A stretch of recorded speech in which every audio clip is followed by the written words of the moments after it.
everyone, welcome to my YouTube channel Homeo Hits. Today we will discuss can triple tree से second rubric, that is abrupt. Now what does abrupt means?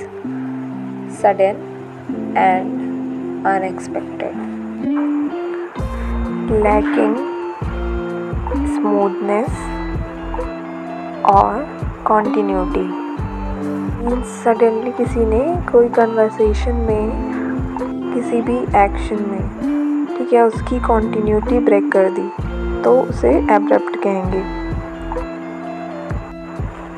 Involving action और change without preparation और warning. जो भी action या जो भी change हुआ है वो बिना ही प्रिपरेशन या वार्निंग के हुआ है, एकदम सडन, तो डैट इज़ एब्रप्ट.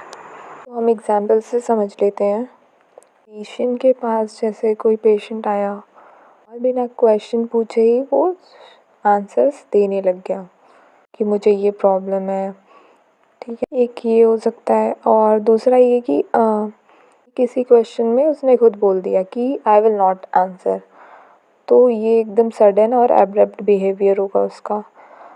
थर्ड ये हो सकता है कि किसी क्वेश्चन पे वो जाने लग जाए क्लिनिक से कि हमें नहीं मेडिसिन लेनी है, मैं जा रहा हूँ. 3 एग्जाम्पल्स मैंने बताया, बाकी और भी तरह के एब्रप्ट बिहेवियर देखने को मिल सकते हैं. एब्रप्ट सडन ही है बट वो निगेटिव वे में है. कोई चीज़ सडनली हो रही है बट वो निगेटिव वे में हो रही है, तो that is abrupt. And also it is unexpected.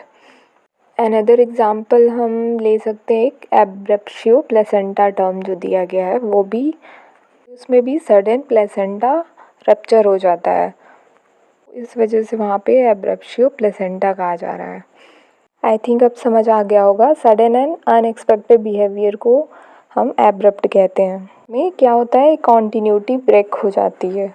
वो कॉन्टिन्यूटी जो हमने सोचा होता है, एक्सपेक्ट किया होता है, डैट विल ब्रेक. वो हमें पेशेंट के बिहेवियर से, एक्शन से, उसके बात करने के तरीके से हम ऑब्जर्व कर लेंगे. Before going forward, like and subscribe the channel for more videos. Now Kent में 2 रेमेडीज़ हैं एब्रप्ट रूब्रिक में, natrum mur and tarentula. We will discuss both remedies one by one, natrum mur and tarentula. First one is नैट्राम्यूर.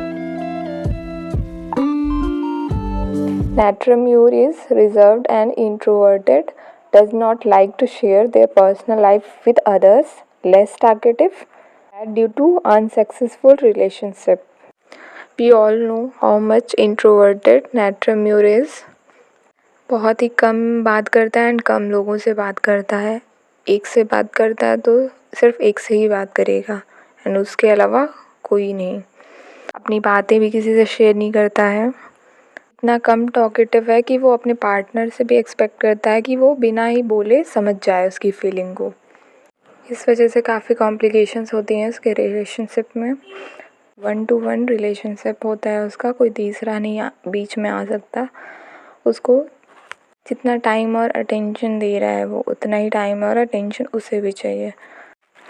So such type of introverted person natrum mur is. आप बताओ, आप या कोई physician अगर उससे वो क्वेश्चन पूछता है उसके एलिमेंट्स के बारे में, पर्सनल लाइफ के बारे में, तो क्या वो बताएगा? बिल्कुल नहीं बताएगा. तो सारी केस टेकिंग में उसने सब सही सही बताया.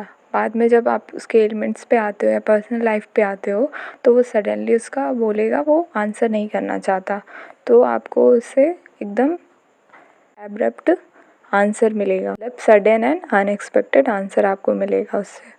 इसका मतलब ये नहीं कि वो डिसऑबे करना चाहता है, बट इसके पीछे ये रीज़न है कि वो सोचता है उसकी फीलिंग को कोई समझेगा नहीं, या उसको समझना है तो बिना बोले ही समझ जाए. वो अपनी फीलिंग एक्सप्लेन नहीं करना चाहता. नेक्स्ट मेडिसिन है टैरेंटुला hispanica.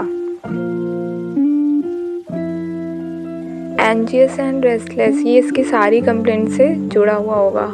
Violently excited from music, hysterical, sudden alteration of moods, destructive impulses.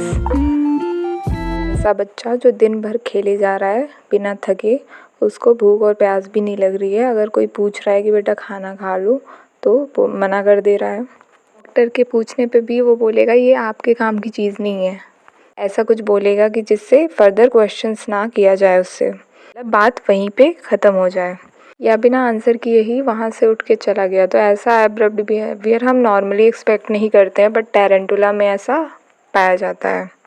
अच्छा, टैरेंटुला जिनके साथ भी रहते हैं उनको दिन भर में ऐसे बहुत सारे एब्रप्ट बिहेवियर देखने को मिलेंगे।